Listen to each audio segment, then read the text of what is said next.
hoje nós vamos para a segunda mensagem dessa série. E nós vamos para o versículo 10 de Mateus capítulo 6. É a segunda fala de Jesus, quando ele está ensinando os discípulos a orar. Eu preciso ressignificar o contexto que Jesus está falando essas coisas. No domingo passado eu tentei lhes dizer que Jesus não está ensinando um método de oração. Jesus não está ensinando um mantra.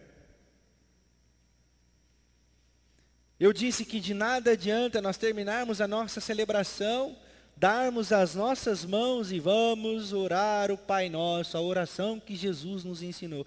Pai Nosso, das nossas casas, vós não vê a nós, vossa recessão, sua vontade, na terra, no céu. Pai Nosso, do mal. Amém, amém. Vamos para cá, assistir o Fantástico, ver os gols. Não é nesse sentido, embora muito costumeiramente é praticado nas igrejas. O que Jesus está dizendo é: cuidado com o coração de vocês.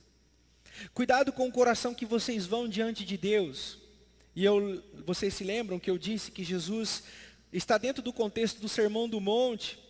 Então, Jesus, vendo a multidão de miseráveis, de maltrapilhos, de cobradores de impostos, de prostitutas, de ladrões, de toda espécie de gente humana que não é gente do bem, Jesus olha para aquela multidão, tem compaixão daquela multidão, e se reúne com seus discípulos de olho naquela multidão, e profere: bem-aventurados são os que choram, e aponta para aquela multidão.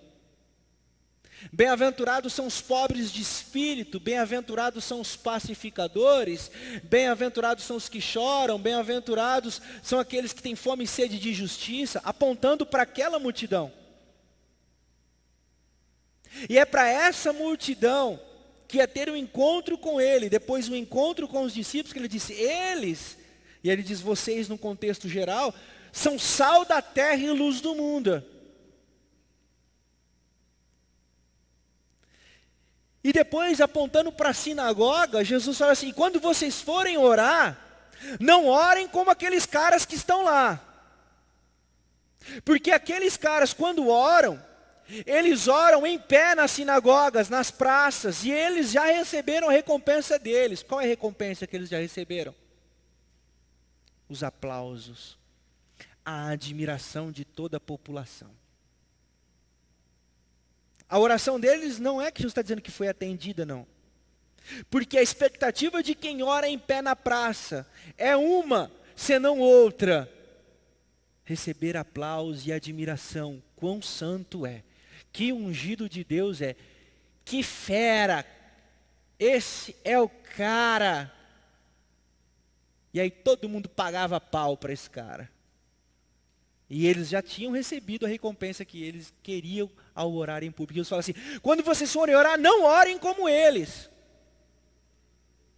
E aí, fazendo voz à fala do Ricardo na abertura, ele disse que nós precisamos ir para o nosso quarto, né, para orar com o nosso Pai. E Jesus dá essa orientação mesmo aí. Antes da oração do Pai Nosso, quando vocês forem orar, procurem um lugar sossegado. Você sabe por que ele pede para a gente procurar um lugar sossegado? Para que eu e você não corra o risco de querer interpretar diante de Deus.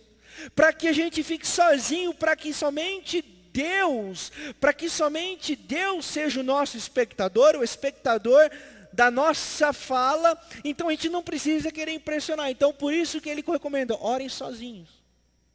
Para que você não corra o risco de querer impressionar com palavras bonitas. E quando vocês forem orar em silêncio, orem dessa maneira: Pai nosso que estais nos céus. E nós falamos disso na semana passada. O Pai é nosso.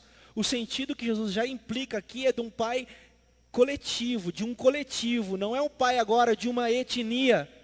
Não era mais o Deus dos hebreus, não era mais o Deus dos judeus, mas era o Pai nosso, o Pai de uma multidão de maltrapilho, de moribundo e de excluído, cidadão que não era de bem. O Pai agora é nosso.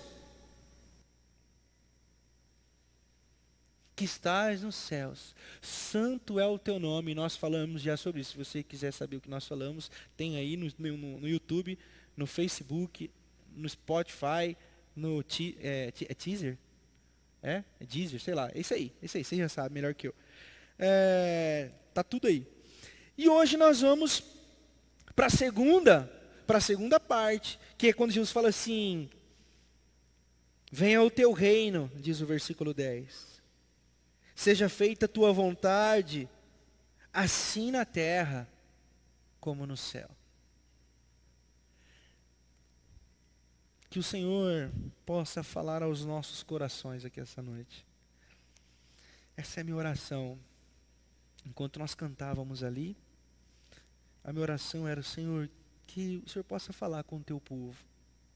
Que o Senhor possa falar com a igreja que é sua. Que apesar de mim, que apesar do que eu disser, que a sua igreja seja edificada pelo poder que há no Espírito. Então a minha oração é que você saia daqui transbordando e dizendo assim: a palavra de Deus é maravilhosa, Deus é maravilhoso e o Senhor é tremendo. Então toda a glória, todo o louvor seja dado ao Senhor, e essa é a minha oração. Que você saia daqui desejoso, desejosa de dar glórias a Deus por sua sagrada palavra, e que essa palavra alcance a quem também está nos acompanhando, vai ouvir essa mensagem algum dia. Venha o teu reino, seja feita a tua vontade, assim na terra como no céu. Quando Jesus disse essas palavras,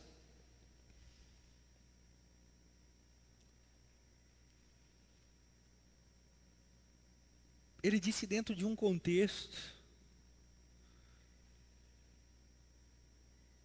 Os judeus esperavam o Messias, os judeus esperavam o Salvador, os judeus esperavam aquele que tiraria César do trono e colocaria de novo o poder nas mãos dos judeus. E agora os judeus de oprimidos passariam a ser opressores, porque esse era o pensamento: olho por olho, dente por dente, amem os vossos amigos, mas odeiem os vossos inimigos. Então essa era a expectativa do coração dos judeus, só que um pouquinho antes Jesus já tinha preparado o coração dos caras, falando assim: ó, vocês ouviram o que foi dito, olho por olho, dente por dente, quem matar deve morrer. Porém eu digo a vocês que agora não mais. Não amem quem vos ama apenas, mas amem também os vossos inimigos. Amem também aqueles que vos odeiam. Aqueles que vos fazem mal, amem vocês a eles. Ou seja, Jesus já muda a perspectiva. Vocês ouviram o que foi dito, eu porém digo a vocês. E quando vocês forem orar, Jesus agora está dizendo, quando vocês forem orar, diga: venha até nós o vosso reino, seja feita a tua vontade aqui na terra como é no céu. Que céu que Jesus está falando? E que céu que Jesus está dizendo para acontecer aqui na terra, mediante a nossa oração. Para alguns, o céu descer na terra é os cristãos tomarem o poder. É nós termos pessoas no poder cruelmente evangélicas. Nada como ter alguém no poder cruelmente evangélico. Só que eu quero dizer uma coisa para você: a palavra cruel e evangélico não cabe na mesma frase, não cabe no dicionário de Jesus. Terrivelmente evangélico. Cruel é quem disse. Terrivelmente evangélico. Terrivelmente e evangélico e Jesus de Nazaré não cabem na mesma frase. O céu, para alguns, como disse uma menininha certa vez: pastor, para mim o céu é de chocolate.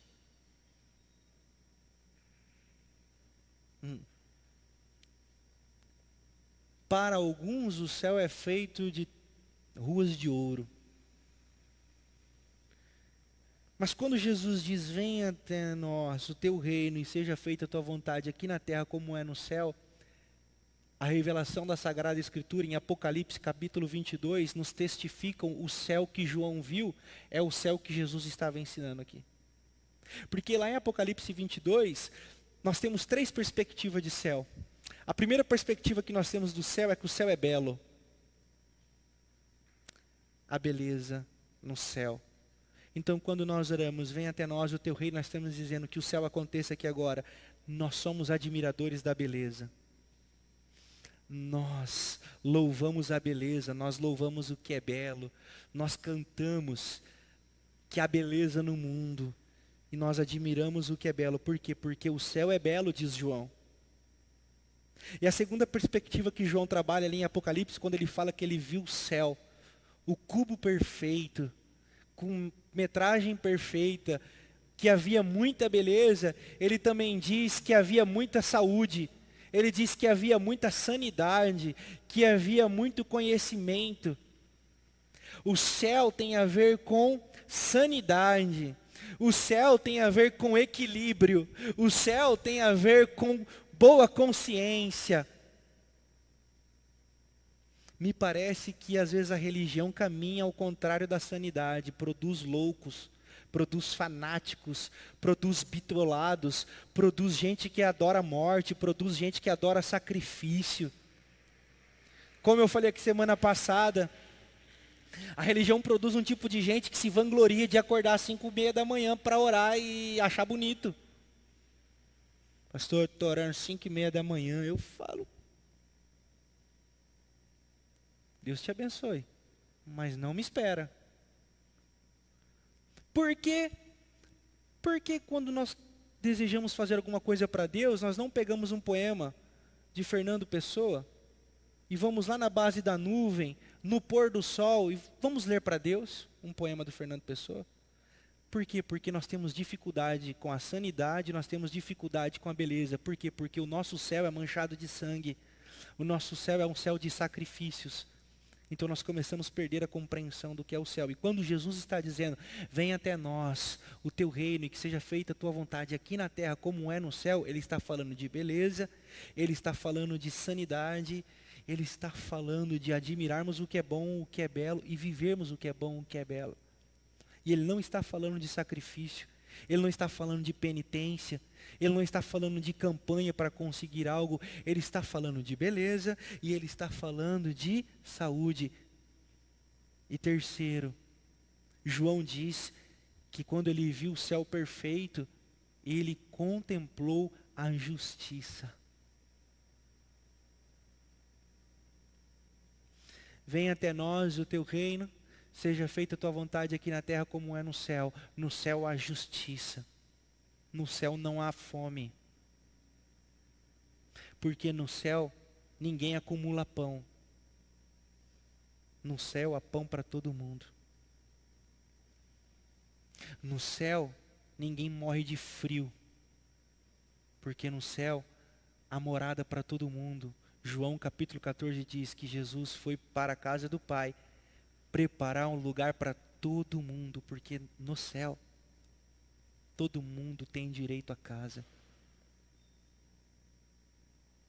Então quando Jesus está ensinando os discípulos, quando vocês orarem, orem assim, venha até nós o teu reino, que seja feita a tua vontade aqui na terra como é no céu, ele está falando de uma perspectiva do alto, para que ela seja vivida agora. Agora por quem? Pelos discípulos. Ele não está conversando com os discípulos, não é isso que está escrito na nossa Bíblia? Quando vocês forem orar, orem assim, eu estou ensinando vocês. Então, isso precisa inundar o coração de vocês. Isso precisa inundar a mente de vocês.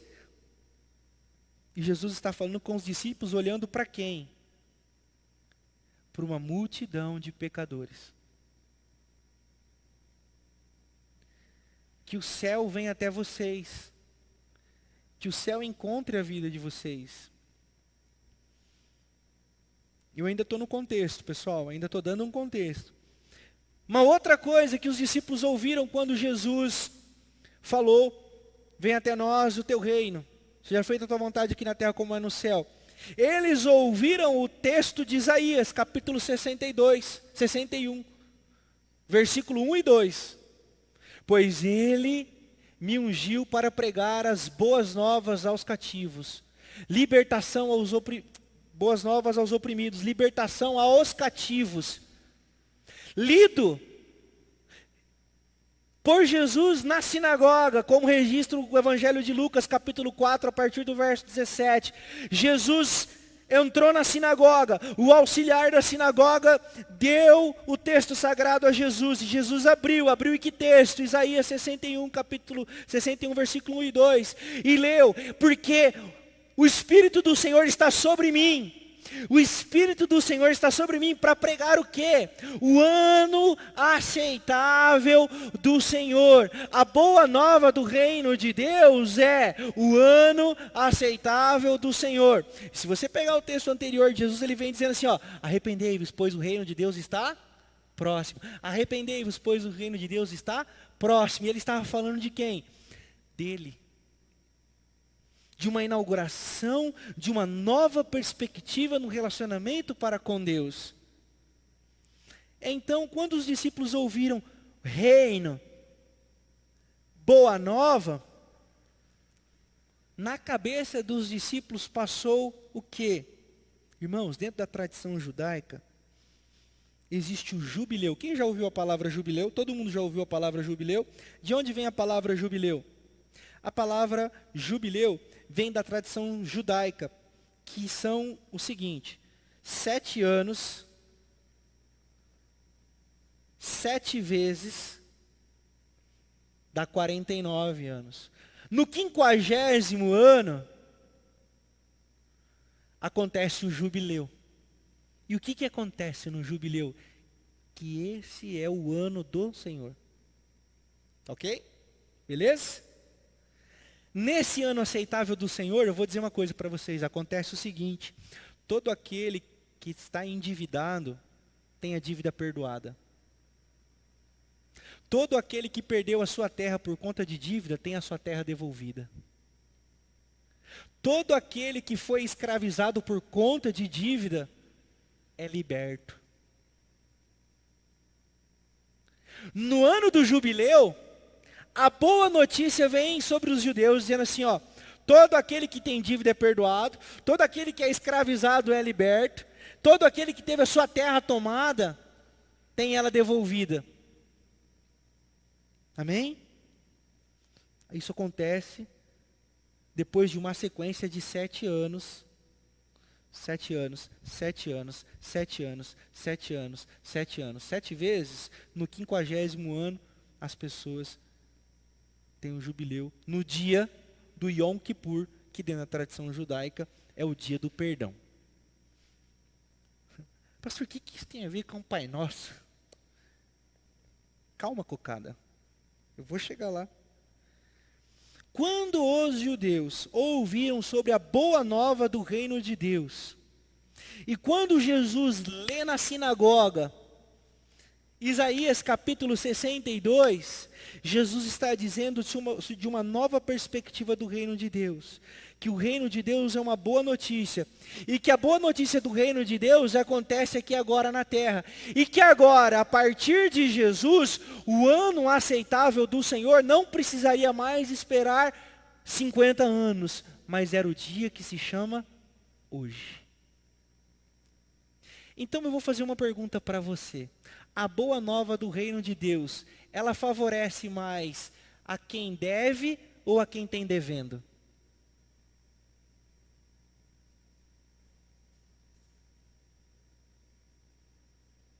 Favorece a quem deve, não é? A boa nova do reino de Deus, ela favorece ao cara que pegou a posse de terra do outro por causa de dívida, justíssimo. O cara deve, não pagou, me dá aqui sua terra. Só que no ano da boa nova do Senhor, ele tinha que devolver essa terra. A boa nova é para quem? Para quem tem que devolver a terra ou para quem vai receber a terra de novo? para quem vai receber a terra de novo. Mas esse nosso Deus está de sacanagem, porque ele favorece, então, o mau caráter. A graça de Deus é escandalosa. A graça de Deus, ela não faz justiça aos nossos olhos. Porque a graça de Deus não é para os bons. Porque Jesus não veio para os bons. Então, quando Jesus diz assim, ó, venha a nós o teu reino, ele está falando do ano aceitável do Senhor. E que seja feita a tua vontade aqui na terra como é no céu. No céu é a justiça do alto que conta. E lá no céu, nós vamos encontrar pessoas que nós diríamos, como essa pessoa está aqui? Que injusto! E aí Jesus vai dizer assim, por que injusto? Porque esse cara eu conheci, esse cara é um pilantra, vagabundo, sem vergonha, não devia estar aqui não. Aí Jesus diz assim, ninguém devia estar aqui. Ninguém deveria estar aqui. Por isso, os discípulos não estavam entendendo muito essa parada do reino de Deus. Então Jesus conta uma parábola, que é a nossa próxima série de mensagens, as parábolas do reino de Deus. Eu vou elaborar melhor ela, mas aqui eu vou contar para você meio por cima. Que Jesus conta uma parábola dizendo assim, que o Senhor precisava de funcionários. Ele contratou funcionários às 5 da manhã.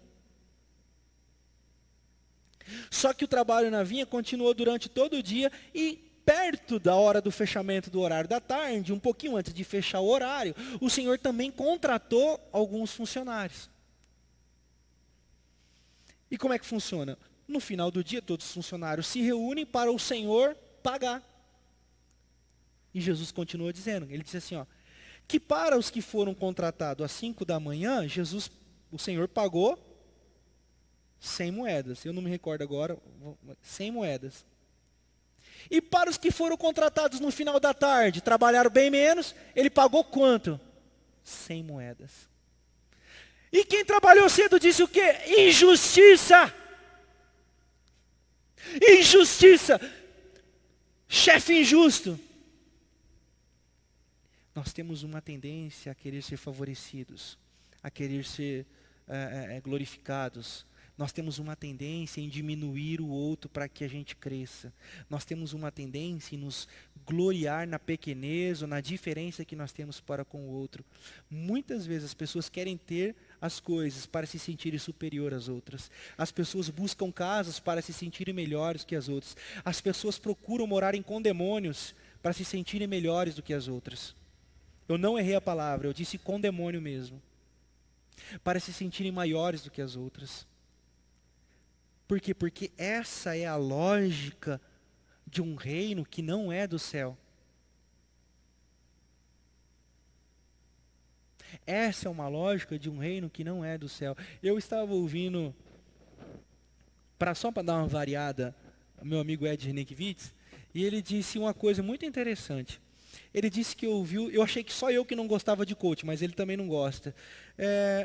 Ele ouviu um coach, e o coach dizia assim, que se você quer ter, você tem que abrir mão de muitas coisas. Se você quer ter o carro que eu tenho, você precisa abrir mão da sua vida, irmão. Inclusive abrir mão da sua família.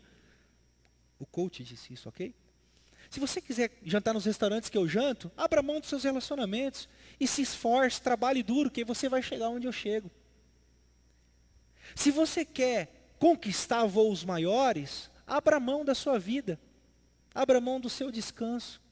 Porque aí você vai alcançar os lugares que eu alcancei. Não editem. Foi o coach que disse isso. E faz muito sentido o que o coach disse numa lógica dos infernos. Na lógica dos infernos, você pode abrir mão dos seus relacionamentos. Na lógica dos infernos, você pode passar por cima das pessoas. É na lógica dos infernos que você se preocupa mais aonde você vai comer, qual restaurante que você vai, para você postar na sua rede social. É na lógica dos infernos, no reino dos céus. No reino dos céus, eu não adianta eu jantar num restaurante massa pra caramba se eu não tenho com quem partilhar a mesa. Porque na lógica do céu é mais importante eu partilhar a mesa do que postar no Instagram. Na lógica do céu, não adianta eu ter dinheiro para fazer uma viagem super maneira se eu não tenho com quem repartir a viagem, os bons momentos. Essa é a lógica do céu. Fecha o parênteses do que disse o pastor Ed Renekiewicz. O que eu quero dizer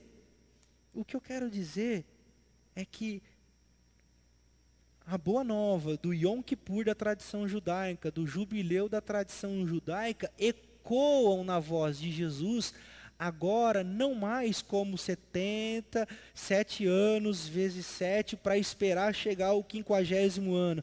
Agora, o jubileu do Senhor, o ano aceitável do ungido de Deus, se chama hoje. E olha que interessante, você sabe que a palavra jubileu significa do hebraico Yov. Yov é a palavra usada para o chifre do carneiro, usado para ser tocado como trombeta, que era tocada em todas as cidades de Israel, e era a trombeta que todos os cidadãos de Israel ouviam para que pudessem libertar os escravos, para que pudessem devolver as propriedades, e eles tinham 10 dias para fazer isso. É engraçado, né, estar ligado à palavra carneiro, porque carneiro também é conhecido como cordeiro. E a Sagrada Escritura diz que o Cordeiro de Deus, ele tira o pecado do mundo. A palavra de Deus diz que o Cordeiro, ele traz o reino de Deus para nós.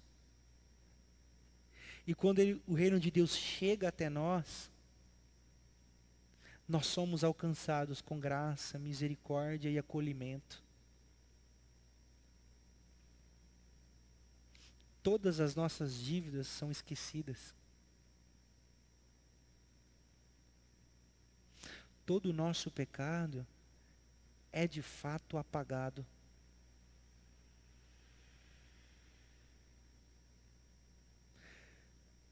Quando o reino de Deus chega até nós, quando ele sai do céu e vem até nós, nós somos encontrados pelo ano aceitável do Senhor.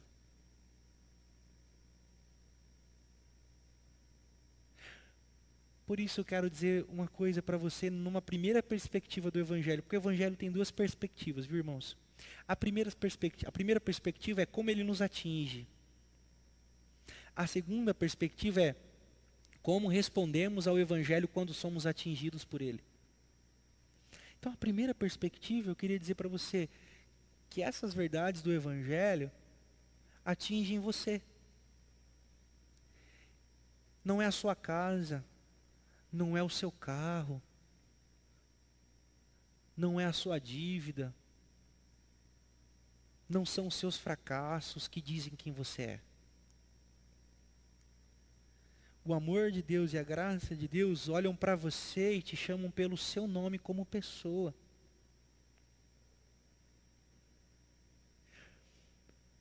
Nós estamos entrando numa frênese contemporânea de conquistar, falei sobre isso ontem, o Ricardo até mencionou aqui, desse capitalismo selvagem, de que quem tem quem não tem é um fracassado. Nós estamos sendo consumidos vivos. Nós somos escravos do nosso celular. O celular dá dura na gente. Já reparou? O celular dá dura na gente. Tem um aplicativo que manda a gente fazer exercício. Faça exercício. O celular está me dando duro agora. Nós somos reféns. Nós somos escravos. Eu quero dizer uma coisa para você: escolha ser feliz do que ser bem-sucedido. Escolha a felicidade do que ser bem-sucedida. E a felicidade não está em ganhar dinheiro. A felicidade não está em ter um carro legal. A felicidade não está em morar num condemônio. E eu sei bem o que eu estou dizendo.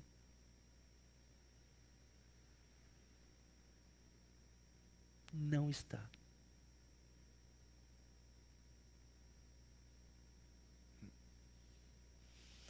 Quando o reino de Deus chega, nós conseguimos nos aquietar nos braços do nosso Pai. quando o reino de Deus chega, já não importa mais a roupa que a gente está vestindo.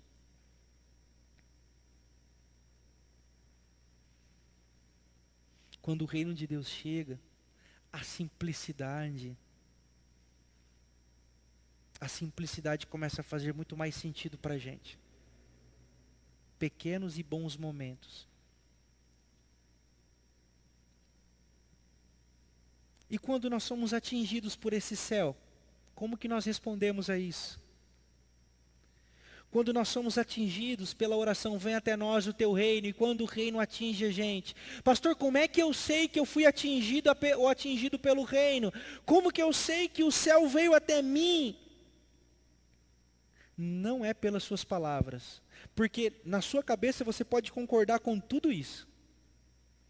Porque o que eu mais ouço na minha caminhada aqui na primeira igreja batista em Botucatu, e quando eu era missionário com universitários em Presidente Prudente, que eu vinha desconstruindo religião, igreja, denominação, explodia tudo esse negócio, que não sei o que lá, o que eu mais ouvia é isso mesmo. O que eu mais ouvi até hoje aqui nessa primeira igreja, meus amigos mais de perto sabem o tanto que a gente ouve, é isso mesmo, pastor, que poxa vida, que palavra é essa? É isso mesmo, tem gente que concorda com 100%, quando o cara chega, concordo com 100%, eu falo assim, vai dar ruim, porque ninguém pode concordar 100% com todo mundo. Graças a Deus pelas discordâncias. Mas o que eu quero dizer? Como é que você sabe que você foi atingido pelo céu? Não é quando você concorda com o que eu estou dizendo aqui. Porque você pode até concordar, mas é só aqui, ó. Você sabe que você foi tocado pelo céu e que o reino do céu chegou até você. E que você está sendo um agente do reino dos céus. E a sua oração está sendo verdadeira, seja feita a tua vontade aqui na terra como é no céu. É quando o céu começa a fluir através de você, é quando você passa para essa segunda perspectiva. É porque sai da sua cabeça e pega o elevador e desce para o coração. E aí a sua vida começa a girar em torno desses valores do céu que eu acabei de citar aqui.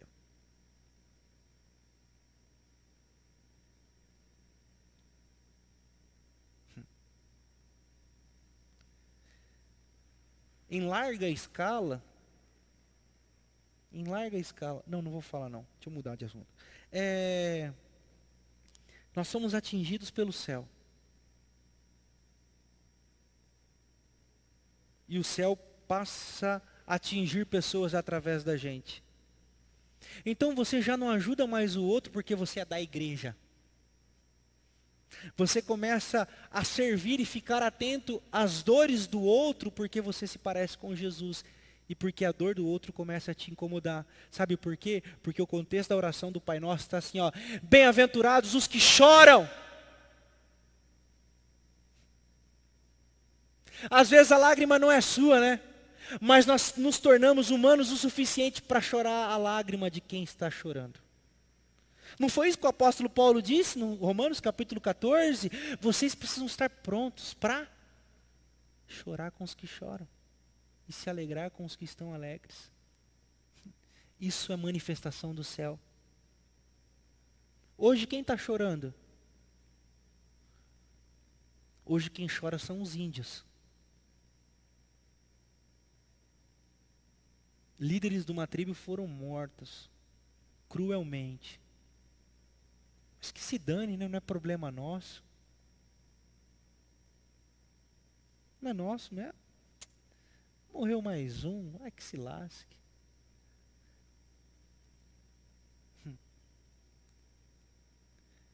O que era o Yom Kippur? No ano do jubileu? As terras eram devolvidas aos seus donos. Não é? Os índios estão morrendo por causa da terra, que é deles. Só que a gente não está preocupado com isso. A nossa preocupação é comprar um carro novo. E nós estamos rezando, Pai nosso que estás no céu, santificado seja o teu nome. Venha até nós o teu reino. Seja feita a tua vontade aqui na terra como é no céu. Que vontade? A vontade de Deus é uma. Que os oprimidos sejam libertos. Que os que choram sejam consolados, que os cativos sejam soltos.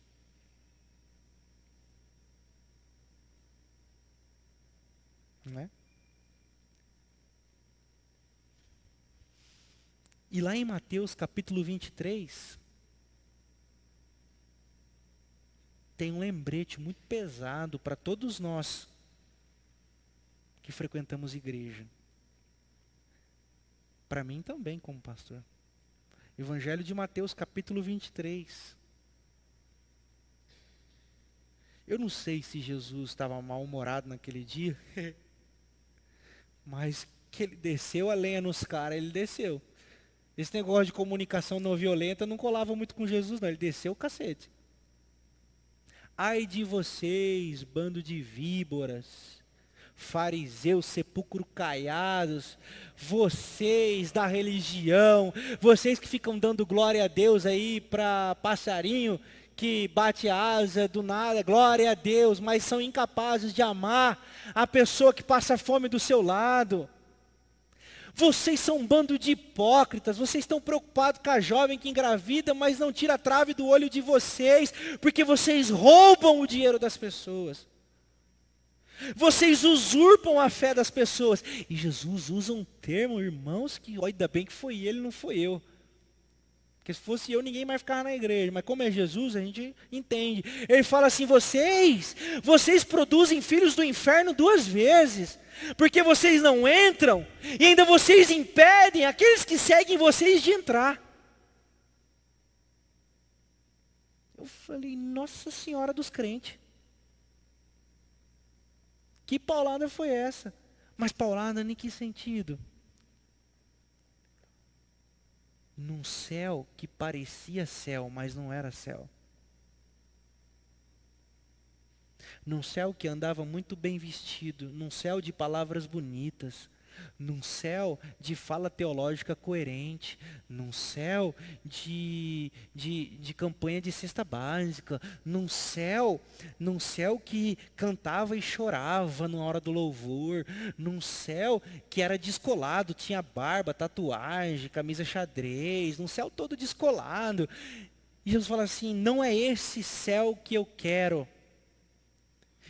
Quando vocês orarem, orem, que seja feita a vontade de Deus, aqui na terra como é no céu. Ele está falando da perspectiva do jubileu, do ano aceitável do Senhor, mas não mais na tradição judaica, não mais nos ensinamentos rabínicos, mas agora consumado na pessoa de Jesus de Nazaré, no ano aceitável que se chama hoje, para todo aquele que crê, todo aquele que aceita, todo aquele que quer transformação.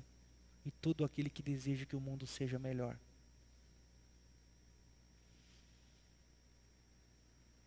E eu quero concluir.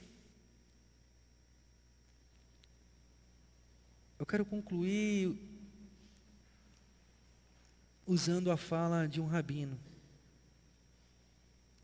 Rabino chamado Lord Jonathan Sacks.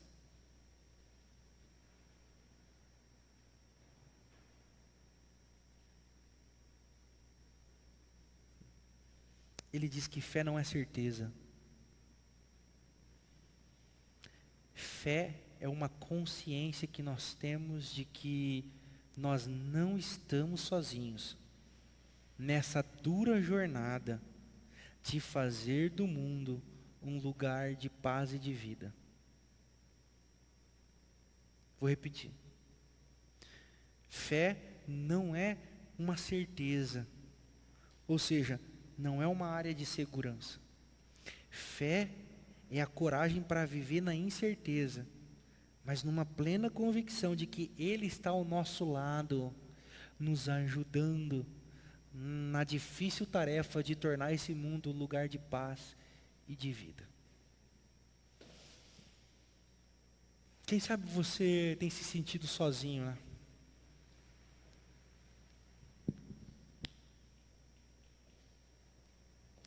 Porque é verdade, às vezes nós temos tantas certezas que nós começamos a se tornar soberbos. Eu não sei você, mas eu costumo não gostar muito de conversar com gente que tem muita certeza de tudo. Eu prefiro os indecisos. Eu prefiro os que o profeta Raul Seixas profetizou. Aqueles que dizem, eu prefiro ser essa metamorfose ambulante, do que ter aquela velha opinião formada sobre tudo. Porque é nesse navegar das águas, e como diria um teólogo da teologia latino-americana, que a teologia latino-americana é escrita a lápis e nunca caneta, porque ela se atualiza mediante a notícia do jornal de amanhã. Nessas incertezas, nós vamos construindo a nossa vivência. Nessas incertezas, nós vamos vendo que por nós mesmos nós não somos capazes. Somente quando nós prostramos os nossos joelhos e dizemos, Senhor, se não for o Senhor, como diria a galera, vai moiar. Vai moiar. E o meu coração se encontra assim hoje, eu não sei o seu.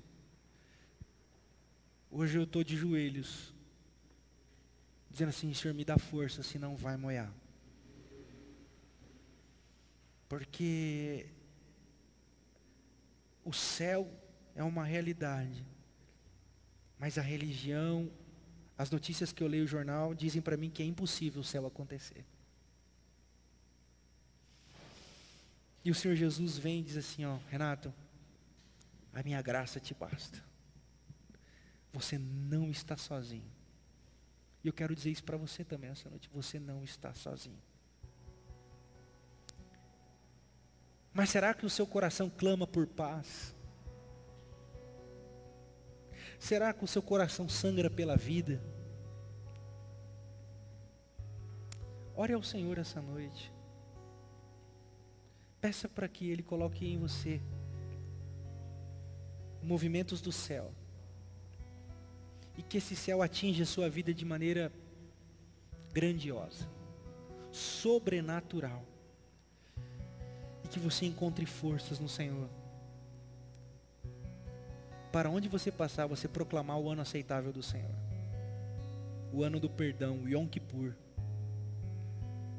Mas agora, no nome de Jesus.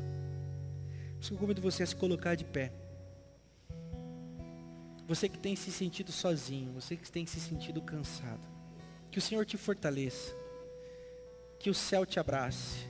Que o céu te acolha, que a oração do Pai Nosso comece a fazer sentido para o seu coração, que você seja edificado. Essa é a minha oração, do fundo do meu coração. Amém.